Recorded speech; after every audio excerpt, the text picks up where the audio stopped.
broadly speaking, are we going to need content generation for AI? I think so. I don't think that I think if they're just going to pay for content generators all along, they're going to have. I don't think that's going to scale sufficiently. Like Mhm. maybe it will. Maybe the argument is that you actually don't need that many facts, and and that's going to be sufficient. And by the way, that might be true. Like I might be wrong. They might have gotten enough to be sufficiently smart, and now they just need like one wire Synthetic service to data, yeah. yeah, well, just one wire service to keep them updated on current events, and they can sort of rely on that. But if you do think that they need significantly more content, I think the answer is it needs to be some sort of market for Mhm. content, and that spurs people to come in and fill that need. However, and this was the part I was getting at in the article, and I think we talked about it on this podcast. That's why I brought up the Facebook analogy. Yeah. What makes the true advertising businesses, which there's really three, I would say. That's Google, Facebook, and Amazon. And actually, Amazon's maybe the best example here. Amazon has built a multi-billion-dollar advertising business, and all the advertisers are sellers on Amazon, and they literally Mhm. advertise on Amazon.com. It's completely self-contained.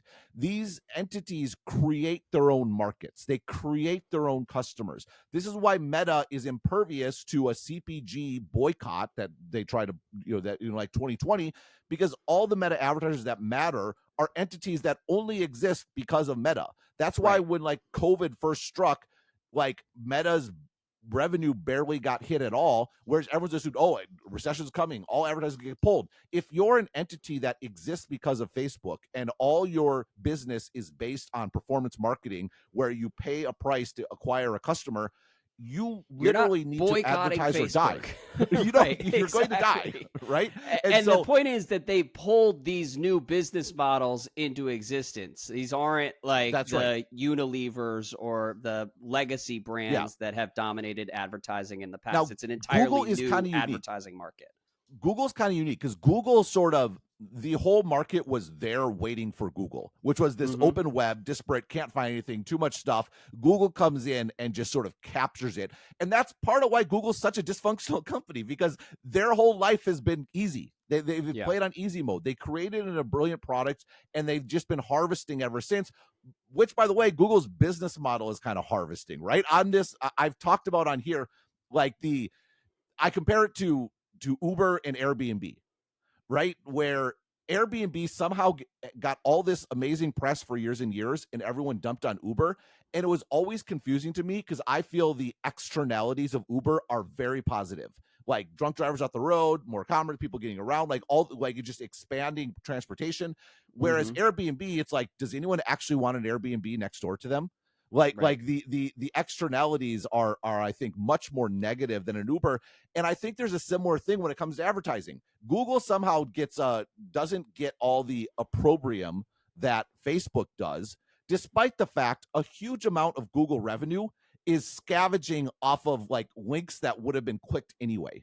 Mhm. Like when you search for something and you click the sponsored link and the real link is right below it, what service did Google provide? Or if you can Absolutely. search That's for a also a particular fair product, criticism of Amazon and its massive ad business all these search days. engine advertising is kind of a little suspect. Yeah. Like there is value, but by and large, it's so easy because he's just telling you what they want that it's kind of just like a tax in many respects. Whereas Mhm. the reason I've always defended Facebook's advertising, it's actually introducing you to new products that you didn't know existed. Yeah. And which I think is a much more positive sort of manifestation of advertising, and why is a much more positive manifestation of advertising, and why it's a good thing. So the so yeah, that's just we're Well, sort of no, sidetracked here from the point, but you did, as is your want. But before you take it full circle and go back to pay per crawl, I just want to say that reading your article on Monday was gratifying, because on the last show when we were discussing this, I was pretty bearish on the idea that pay per crawl was a model that could somehow revive the economics of the open internet and ad-supported websites, which is some of the language that was being used by Matthew Prince in the blog post announcing this. It was like, we're the saviors. This is a life preserver for people who are being left behind by the AI internet. And the reason I was bearish is I think it's worth being clear about some of the headwinds that those folks are facing. The legacy internet, Google is sending less traffic than ever to external websites. So the distribution mechanism is dying. The ad model has been dying for 15 years at this point. It's in worse shape than ever at this point. That's also compounded by diminished audience for all these websites. And then compounding things again is the idea that in the future, LLMs will be the portal to the internet for most people, and most people won't visit websites at all, which is already sort of happening. So I don't know how futuristic that take actually is. And then the main thing on top of all that, with respect to media companies, the cost structure just doesn't make sense. And like the cost structure of good, ambitious media companies that do the sort of work that people want to support and want to preserve in the years to come, it just hasn't really made sense for a long time. And so it would be awesome if the AI licensing market is big enough to solve all those problems and make it 1997 again for some of these people.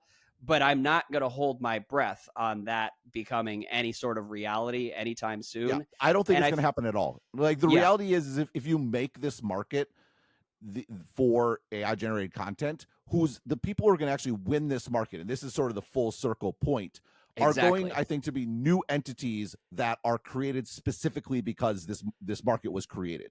And so that's what you wrote on Monday, where I was like, aha, now I see why Ben was taking a wait and see approach with what might be possible for this sort of framework over the next 10 or 15 years in terms of like, I think the analogy I would use is ghost kitchens for content.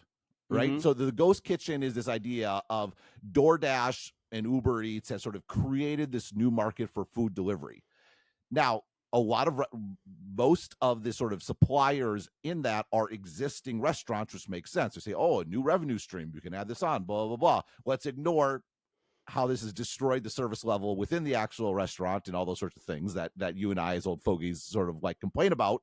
Yeah. But there's also like a new opportunity, which is you create virtual restaurants, and literally you're completely structured around food delivery. It's a store that doesn't exist in the real world. It only exists in the apps. And then your cost structure is optimized for it, and your workflows, all those sorts of things. And actually, there's many respects where the virtual restaurants are actually much better food because the food's like structured for delivery. It assumes it's going to be 30 minutes until it's actually consumed. Like all those sort of bits and pieces. And I could see like virtual, ghost kitchens for content. Like if there's an incentive structure created to generate content, there's some sort of market for it. I think that is what would actually win. And it'll be entities that exist only because this market structure was created. Just like meta advertisers only exist because meta advertising exists. Like I think there's a Google, again, Google's kind of the exception. They captured the web. The web was just sitting there waiting to be captured. But the more normal state of affairs is these entities create their own suppliers. And like Apple created their own app suppliers, by the virtue of the App Store existing.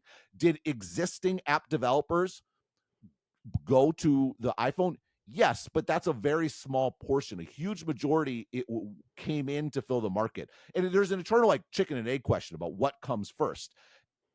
I thought about this a lot. I've written about this a lot in the context of app stores. When I was at Microsoft working on the Windows 8 App Store, this is something sort of you thought a lot about. What comes first? Do you get developers first, or do you get the market? It's absolutely the market comes first. That Apple dominates the App Store because they created the phone that people wanted. People were there, and then they created the mechanism for developers to come in and to serve that market. That is absolutely the direction in which that happens. And I think that is a principle that extends broadly. Okay, that's fair. Well, one question before we shift to the future of content makers. And first of all, we should note that like this vision for the future is a lot less rosier than the content Independence Day language and our Yeah, to be thoughts and clear, like prayers. I'm with Finn. I Finn was being a little what's the lubracious or whatever. What's the word when you're talking a lot of smack Dickish, yeah. would be No, my no, no. word. No, I mean a nice word. But No, like amusingly dickish. I appreciate it. It's fine. I don't see the Cloudflare mechanism really going anywhere. To the extent it does, it's almost more like brand marketing. It's like the big guys could sign up for this deal, like the New York Times of the world or whatever it might be. But those are also the folks that kind of need the least help. Yeah, Is exactly. this going to Well, save and what we're your? envisioning is people who are basically coming to this market to write exclusively, not necessarily exclusively, but primarily for AI crawlers. Oh, I think which exclusively. Like, why go through the trouble of having a website and all those sort of Yeah. things? Like, literally just create content for. And these are not like going to be amazing jobs or great job. Like, there's a reason why like the Scale AIs of the world are outsourcing labor to like the Philippines or whatever it might be, right? Like that. Yeah. That. Let's be clear about what sort of the reality here is here. It's the barbell effect comes for everyone. There's the sort of like one side prestige, and they have direct consumers that go to them directly, and on the other side is like the mines, the salt mines of Right. content, and you're getting paid. It's not amazing work. It's not, it's a commodity. It's a total Well, commodity, and that's the thing. Like the LLMs, they don't even want content. They want tokens. They want like the like it's total commodification.